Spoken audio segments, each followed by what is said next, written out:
De acordo com o livro Por que Devo Crer na Trindade, da editora Candeia, nós temos na página 118 textos que provam a Trindade.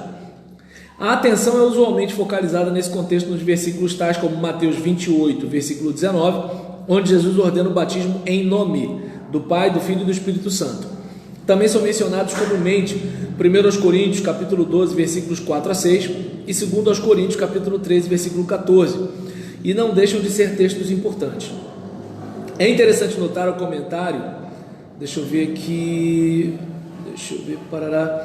da brochura das Testemunhas de Jeová sobre esses textos. Dizem esses versículos que Deus, Cristo e o Espírito Santo constituem uma divindade trina, que os três são iguais em substância, poder e eternidade? Não dizem. Assim como o fato de alistar três pessoas, como fulano, cicrano e beltrano, não significa que sejam três em um. Isso na brochura das Testemunhas de Jeová. Indicam ainda que Abraão, Isaac e Jacó, bem como Pedro, Tiago e João, são mencionados juntos numerosas vezes, o que tampouco os torna um. Essas ilustrações, no entanto, dificilmente apoia os argumentos das Testemunhas de Jeová. Entre outras coisas, todos os três exemplos dos grupos de três pessoas são exatamente isso, grupos de três pessoas, cada uma delas não sendo mais nem menos uma pessoa do que as demais. E realmente a expressão fulano, cicrano e beltrano é geralmente usada no sentido de quaisquer três homens, tendo por certo que um é bem igual ao outro. Da mesma maneira, Abraão, Isaac e Jacó são três patriarcas, e Pedro, Tiago e João são três apóstolos. Se essas ilustrações demonstrarem alguma coisa, seria mais provavelmente isso, que Pai, Filho e Espírito Santo referem-se basicamente a três pessoas do mesmo tipo, neste caso, três pessoas divinas, e não que se refere a um Deus Todo-Poderoso, um anjo criado e uma força impessoal. Procurando reforçar a sua negação de que esses textos falam da Trindade, as Testemunhas de Jeová citam a Enciclopédia de McIntosh e Strong, que diz que esse grupo de textos não prova em si mesmo que todos os três pertençam necessariamente à natureza divina e possuam igual honra divina. Na frase imediatamente seguinte, no entanto, essa enciclopédia declara que isso pode ser comprovado mediante uma segunda classe de textos, a saber, os textos que já foram estudados nos capítulos anteriores, que falam de Jesus e do Espírito Santo em termos de Deus. Então, deixa eu ver aqui. Deixa eu ver aqui a nota. Vamos lá. Deixa eu ver aqui. Só um instantinho. Peraí. Isso. Vamos lá. As razões criadas por McIntosh e Strong para negarem Mateus 28, 19 fala claramente de três pessoas divinas são menos que persuasivas, pois o sujeito em que a pessoa é batizada não é necessariamente uma pessoa, mas pode ser uma doutrina, uma religião. B. A pessoa em quem alguém é batizado não é necessariamente Deus, conforme vemos em 1 Coríntios 1,13. Foste, porventura, batizados em nome de Paulo? C. A conexão entre esses três sujeitos não comprova personalidade ou igualdade. Vamos lá, respondendo, podemos indicar o seguinte: embora não tenha sido oferecida nenhuma exemplificação, podemos reconhecer que seja possível falar em ser batizado numa doutrina ou religião. No entanto, a expressão batizando-os em nome de comprova além de toda dúvida que há alusão a pessoas. Além disso, sabemos que o Pai e o Filho são pessoas, de modo que fica mais natural entender que o Espírito Santo também é uma pessoa, e muito ilógico e forçado negar essa conclusão. B. 1 Coríntios, capítulo 1, versículo 13, Paulo está expressando o seu horror diante da ideia de haver quem batize outras pessoas no nome dele. Ele não está dizendo que o batismo pode ser realizado em nome de uma criatura tal como ele mesmo. Pelo contrário, está repudiando semelhante prática. Além disso, já sabemos que o Pai é Deus, de modo que a coordenação do Filho e do Espírito com o Pai tende a apoiar o fato de serem Deus também. C. A mera conexão do Pai, do Filho e do Espírito Santo não comprova por si só que cada um é uma pessoa divina, em um só Deus, mas a ordem de batizar em nome deles, compreendida juntamente com o fato que se sabe que os dois primeiros são pessoas, comprova no mínimo que o Espírito Santo é uma pessoa, e subentende fortemente que todas as três são Deus. No tocante a 2 Coríntios, capítulo 13, versículo 14, a brochura das Testemunhas de Jeová cita a seguinte declaração: não podemos com justiça inferir que é igual autoridade ou a mesma natureza. Em isolamento, isso é provavelmente certo, mas a enciclopédia diz na primeira parte da mesma frase que podemos inferir mediante o paralelismo entre o terceiro membro do trecho com os dois anteriores, a personalidade do Espírito Santo. Um outro texto que comprova a Trindade precisa ser mencionado. Quando Jesus é batizado, o Espírito Santo desce simbolicamente sobre ele, como pomba, e o Pai proclama que Jesus é o seu Filho.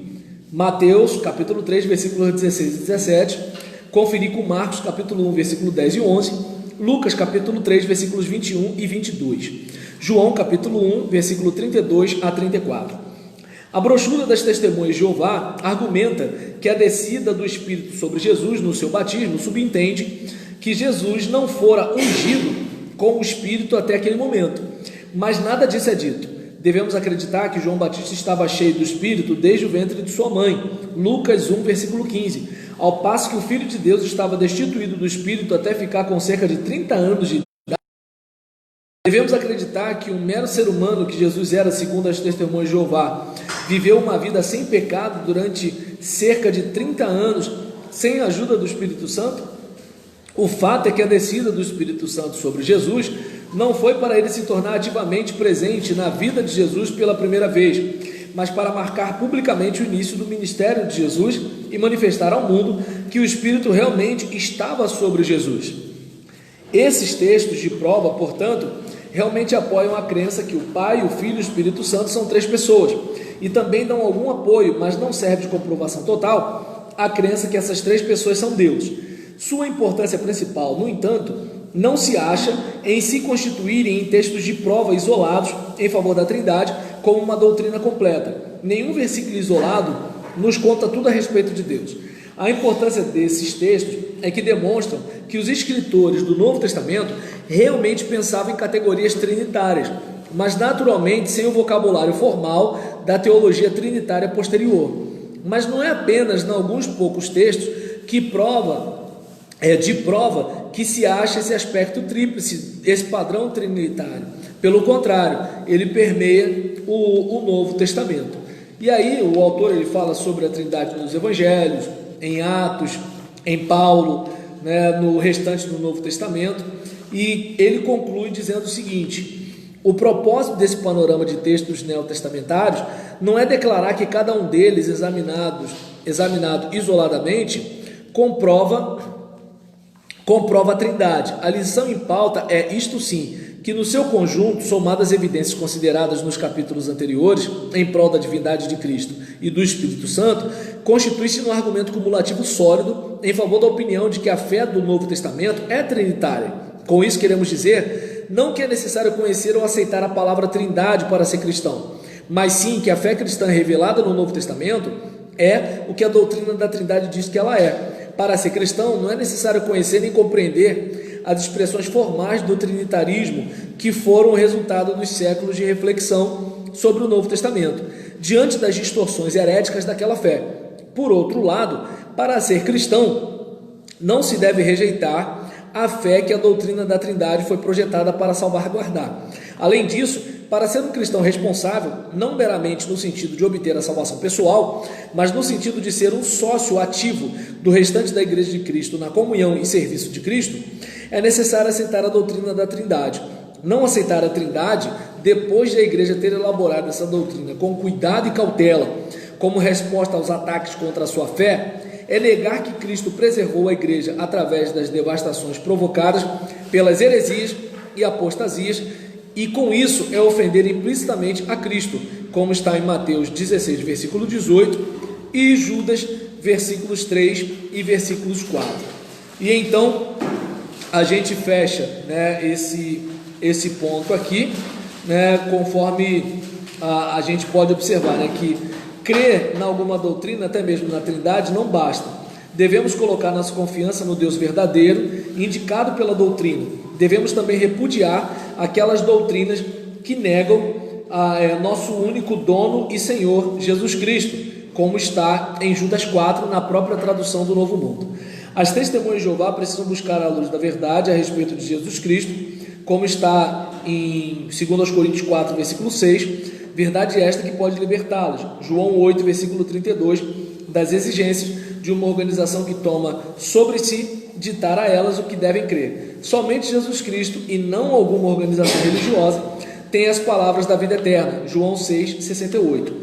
Que Deus Pai liberte muitas testemunhas de Jeová e pessoas de outras religiões também da autoridade da escuridão e as transfira para o reino do Filho do seu amor, como está em Colossenses capítulo 1, versículo 13, tradução do Novo Mundo das Escrituras. Então, a gente apresentou aqui uma perspectiva ateísta da divindade, né, da fé em Deus, por exemplo. A gente apresentou uma perspectiva contrária à divindade de Jesus, contrária à personalidade do Espírito Santo e contrária à Trindade. E a gente aproveitou, né, nessa apresentação de mostrar os argumentos que defendem, né, a existência de Deus, não necessariamente o Deus cristão em si, mas do sagrado, a questão da defesa da Trindade, a defesa da personalidade do Espírito Santo e a defesa da divindade de Jesus. E aí semana que vem eu vou estar fazendo o contrário, eu vou estar perguntando vocês e vocês me respondem. Tranquilo? Ele mexe tanto esse pé dele, ele consegue desamarrar os dois. Eu acho que essa parte eu posso fechar, né? Então tá bom.